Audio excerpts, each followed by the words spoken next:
Hi friends, first of all ரொம்ப நன்றி நம்ம சேனலை சப்போர்ட் பண்ணுற ஒவ்வொரு நண்பர்களுக்கும். ஸோ நாளை மார்க்கெட்டுக்கான ஒரு வியூவை பார்த்துடலாம். ஸோ ஃபஸ்ட்டு எம்ஸ்டாக்கில் ஒரு பொசிஷனு ஒரு ரூ. 1765 ரன் ஆகிட்டு இருக்கு. ஆக்சுவலாக வந்து ஒரு பொசிஷனை கொடுத்துட்டோம், ஒரு ஈக்விட்டி பொசிஷனை. ஸோ அதனால தான் நினைக்கிறேன், அது கிட்டத்தட்ட ஒரு ரூ. 2000 கிட்டத்தட்ட கொடுத்தாச்சுன்னு நினைக்கிறேன். அது ப்ரைஸ் கம்மியானதுனால அது அப்படி காட்டுது. மற்றபடி வந்து பார்த்திங்கன்னா ஒரு ரூ. 1000 ரூ. 1500 வந்து ரன் ஆகிட்ருக்கோன்னு நினைக்கிறேன் ஆப்ஷன் பொசிஷனில். பார்க்கலாம் அது என்ன மாதிரி இருக்குன்ட்டு. அண்ட் நம்ம அப்ஸ்டாக்ஸில் சென்செக்ஸில் ஒரு போர்ஷன் எடுத்திருக்கோம். அண்ட் அதே மாதிரி அந்த ஈக்குட்டியும் நம்ம இந்த சைடு கொடுத்தாச்சு, சும்மா டெலிவரிக்கு வாங்கினது. ஸோ அது ஒரு ரூ. 1571 வந்து புக்காக இருக்குது. இது வந்து ஃப்ளாட்டாக தான் இருக்கும்னு நினைக்கிறேன் சென்செக்ஸ் போர்ஷனு. பார்க்கலாம், ஏன்னா இன்றைக்கி தான் எடுத்தது. அண்ட் இன்றைக்கி மார்க்கெட்டு எப்படி இருந்தது அப்படின்னா ரொம்ப காமாக தாங்க இருந்தது. ரொம்ப வந்து அப்படி இப்படி சொல்கிற மாதிரிலாம் இல்லை. ஸோ எதிர்பார்த்த மாதிரி ஸோ மிட் மந்த் வந்துருச்சு அப்படின்றதுனால மார்க்கெட் வந்து பார்த்திங்கன்னா இப்போது எவ்வளோ தூரம் ஏறிச்சோ மார்க்கெட் அதோட மீன் பாயிண்ட்டை வந்து பார்த்திங்கன்னா மீன் வேல்யூன்னு சொல்லுவாங்க, அந்த மீன் வேல்யூ கிட்ட வந்து பார்த்திங்கன்னா வர ரொம்பவே ட்ரை பண்ணோம். இது யூஸ்வலாக நடக்கிறது. இதுக்கப்புறம் அப்படி நடக்கும்னு நினைக்கிறேன். நம்ம வெயிட் பண்ணி இருந்து பார்க்கலாம். கொஞ்சம் வந்து ஸ்லோ டவுன் ஆகும் அந்த வேகம். ஸோ அப்படி ஸ்லோ டவுன் ஆகி கொஞ்சம் மார்க்கெட் கொஞ்சம் கீழே இறங்குறதுக்கான வாய்ப்பு ரொம்ப அதிகம். ஓகேங்களா? ஸோ ரொம்பனா ஒரு மாதிரி தேஞ்சு மார்க்கெட் வந்து கொஞ்சம் கொஞ்சமாக இறங்க வந்து வாய்ப்பு அதிகம் அப்படின்ற மாதிரி பார்க்குறேன். ஸோ அதை மீன் பண்ணுற மாதிரி தான் இன்றைக்கி கால் அடிஷன் ரொம்பவே வந்து நிஃப்டியில் இருந்தது. ஸோ என்ன மீன் பண்ணுறாங்கன்னு தெரியல. நாளைக்கு நாளான்னைக்கு அண்டு வியாழக்கிழமை வரைக்கும் ஒரு மாதிரி மார்க்கெட் ஒரு மாதிரி கன்சாலிடேஷனில் வச்சுப்பாங்களா அப்படின்ற மாதிரி தெரியலை. ஸோ நம்ம வெயிட் பண்ணி இருந்து பார்க்கலாம். பட் மார்க்கெட் ரொம்பவே வந்து பார்த்திங்கன்னா நீட்டாக ஒரு மாதிரி ரொம்ப ஒரு கன்சாலிடேஷனலாக தான் இருந்தது. பட் கொடுக்குற ஸ்ட்ராடல் ப்ரீமியத்துக்கு இது வந்து கம்மியாக அதிகமானு கேட்டிங்கன்னா இல்லை, ரொம்ப கம்மி. இந்தியா விக்ஸ் காலையில் ஏறி இருந்தது. பட் ஒரு ஆஃப்க்கு அப்புறம் வந்து பார்த்திங்கன்னா ரொம்பவே இறங்கிடுச்சுன்னு சொல்லலாம். ஸோ ஸ்ட்ராடல் போட்டவங்களும் நல்ல ஒரு ப்ராஃபிட் கண்டிப்பாக இன்றைக்கி வந்திருக்கும்னு நினைக்கிறேன். அண்ட் நிஃப்டி வந்து பார்த்திங்கன்னா 24,600 ஸ்ட்ராடல் வச்சுருக்குது. கிட்டத்தட்ட 290 பாயிண்ட் வந்து ஸ்ட்ராடலாக இருக்குது. ஸோ கம்ஃபர்டபுள் ஐவி என்ன சொல்லுதுன்னா, ரெண்டு சைடுமே ஐவி அதிகரிக்க அப்படின்றதுனால கொஞ்சம் உஷாராக இருக்கணும். ஐவியை பொறுத்த மட்டுக்கு கொஞ்சம் மார்க்கெட் வந்து பார்த்திங்கன்னா வால்டேலாக இருக்க வாய்ப்பு அதிகம் அப்படின்ற மாதிரி இருக்குது. குறிப்பாக சொல்ல போனால் 27,700 800 இதெல்லாம் நிறைய ஒரு ஓப்பன் இன்ட்ரெஸ்ட் வந்த மாதிரி நான் பார்த்தேன். ஸோ கால் அடிஷன் வந்து இருக்குது அப்படின்றது மட்டும் சொல்லலாம். பட் ஸோ எந்த நேரம் மார்க்கெட் வந்து கால் சைடு ஏறும் போதும் அந்த சைடு வந்து வேகமாக மார்க்கெட் ஏறும். ஸோ அது வந்து பார்த்திங்கன்னா இந்த கம்ஃபர்டபுள் ஐவி வச்சு பார்க்கும்போது 24,350க்கும் அண்ட் கிட்டத்தட்ட 24,850க்கு நடுவில் ஒரு மாதிரி ஸ்லோவாக தான் வந்து ஐவி வந்து இருக்குது அப்படின்ற மாதிரி தெரியுது.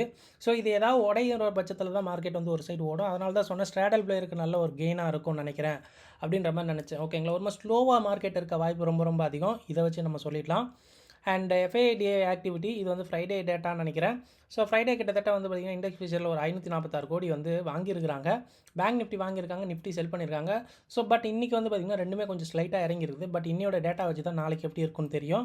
பட் லெட்ஸ் சி, பார்க்கலாம். ஸோ எஃப்ஐ அகைன் வந்து பார்த்திங்கன்னா சின்னதாக செல் பண்ணியிருக்காங்க. ஸோ இது அதுதான் நான் சொன்ன மார்க்கெட் வந்து பார்த்திங்கன்னா இனிஷியலாக ஏறும்போது மிட் மந்தில் ஒரு மாதிரி ஸ்லோவாக இருக்கும். அந்த ஸ்லோவாக இருக்கிற விஷயங்கள் தான் இவ்வளோ நம்ம பார்க்குற போது ஒரு விஷயமாக தெரியுது. டெக்னிக்கலும் கொஞ்சம் வந்து டேர்ன் ஆகுற மாதிரி இருக்குது. அண்ட் ஐவியை பார்க்கும்போது ஓரளவு வந்து பார்த்திங்கன்னா ரெண்டு சைடும் இருக்குது. அண்ட் இந்த மாதிரி கேஷில் வைக்கிறதும் அதுவும் ஸ்டார்ட் பண்ணிட்டாங்க அப்படின்னு சொல்லும்போது இந்த மாதிரி நடக்க வாய்ப்பு இருக்குது அப்படின்றது மட்டும் நான் சொல்லிக்கிறேன். எஸ் நண்பா, நம்ம போகிற வீடியோ கண்டிப்பாக உங்களுக்கு ரொம்ப ஹெல்ப்ஃபுல்லாக இருக்கும்னு நினைக்கிறேன். அப்படி ஹெல்ப்ஃபுல்லாக இருந்தால் வீடியோ லைக் பண்ணிட்டு பாருங்கள். ஸோ நாளைக்கு மார்க்கெட் மேபி ஸ்லைட்டாக இறங்க வாய்ப்பு அப்படின்ற மாதிரி நினைக்கிறேன். ஸோ நம்ம வெயிட் பண்ணி இருந்து பார்க்கலாம். அதுக்கு என்னென்ன விஷயம்லாம் தோது போகுது, இல்லை என்னென்ன விஷயம்லாம் சப்போர்ட் பண்ணோம் அப்படின்னு பார்த்தீங்கன்னா, ஃபஸ்ட்டு மிட் மந்த்து ஸ்டார்ட் ஆகிடுச்சு. ஓகேங்களா? குறிப்பாக வந்து 2வது வாரத்துக்கு மேலே. ஓகேங்களா? ஸோ 2 வாரம் ஆச்சு அப்படின்னாலே மார்க்கெட் ஒரு மாதிரி ஸ்லோ ஆகிடும். ஸோ அதுதான் நான் எதிர்பார்க்குறேன். ஒரு மாதிரி ஸ்லோவாக இருக்க மாதிரி தான் இருக்குது. இந்தியா விக்ஸ் இறங்கி இருக்குது, கொஞ்சம் நோட் பண்ணுங்கள். ஏதாவது ஒரு நியூஸ் வந்து மார்க்கெட் அகெயின் வந்து ஏறுச்சுன்னா அது ஏறும். பட் நியூஸ் எதுவும் பெருசாக வரல அப்படின்னா மார்க்கெட் ரவுண்ட் அடிக்க வாய்ப்பு ரொம்ப ரொம்ப அதிகம் அப்படின்றதும் சொல்லிடலாம். ஸோ இங்கே நான் இன்றைக்கி டுடேயோட ஐயன் லோவையும் மார்க் பண்ணியிருக்கேன். ஏன்னா நேற்றோட ஐயன் லோவை கொஞ்சம் எடுக்க முடியல, அதுதான். ஸோ இது வந்து டெக்னிக்கல்ஸு. ஸோ டெக்னிக்கல்ஸில் பார்க்கும்போது மார்க்கெட் வந்து பார்த்திங்கன்னா லோ கிட்ட தான் முடிஞ்சிருக்கு அப்படின்றதுனால கொஞ்சம் டெக்னிக்கலாகவும் கொஞ்சம் வீக்காக தான் இருக்குது. போத் நிஃப்டி அண்ட் பேங்க் நிஃப்டியும் சொல்லலாம். அண்ட் ஐவியை பற்றி பேசும்போது ஐவி என்ன சொல்லுது அப்படின்னா வந்து பார்த்திங்கன்னா நம்ம பார்த்தது தான். ஸோ கிட்டத்தட்ட 24,350க்கும் 24,850க்கும் நடுவில் ஒரு மாதிரி கம்ஃபர்டபுள் ஐவி ரொம்ப ஸ்லோவாக இருக்குது அப்படின்றதுனால மார்க்கெட் மேபி ஸ்லோவாக இருக்க வாய்ப்பு அதிகம். ஸ்ட்ராடல் பாயிண்ட் 290 பாயிண்ட் இருக்குது. அப்போது 24,600ன்னு சொல்லும்போது டவுன் சைடில் 300 பாயிண்ட், அப் சைடில் 300 பாயிண்ட் ஈஸியாக மார்க்கெட் வந்து ட்ராவல் ஆகும் அப்படின்றது இது மூலமாக தெரியுது. ஸோ அதனால் கொஞ்சம் உஷாராக இருங்க. டேட்டா ஃபார் ஆப்ஷன் ட்ரேடர்ஸ்க்கு ஏதாவது விஷயங்கள் இருக்குது அப்படின்னு பார்த்தீங்கன்னா, ஸோ நிஃப்டி ஒரு 80 பாயிண்ட் ப்ரீமியமாக வச்சிருக்குது ஸ்பாட்டுக்கும் ஃபியூச்சர்ஸ்க்கும். Bank nifty 126 point and mid cap nifty 28 point வந்து வச்சிருக்கு.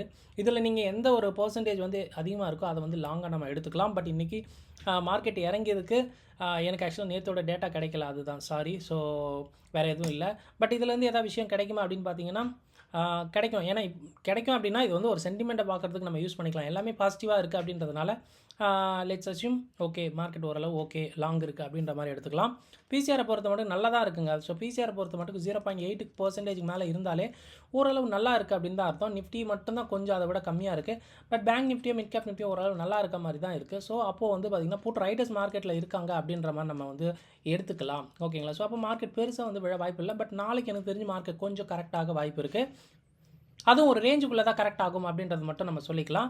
ஸோ யூஎஸோட ஃபியூச்சர்ஸ் வந்து இது மாதிரி ஃப்ளாட்டாக இருந்துகிட்டு இருக்கு. அண்ட் என்னோட கணிப்பு நிஃப்டிக்கு 24,800க்கும் 24,400க்கும் நாளுக்கு மார்க்கெட் வந்து பார்த்திங்கன்னா இதுக்கு நடுவில் ரேஞ்சுக்குள்ளே இருக்க வாய்ப்பு அதிகம்.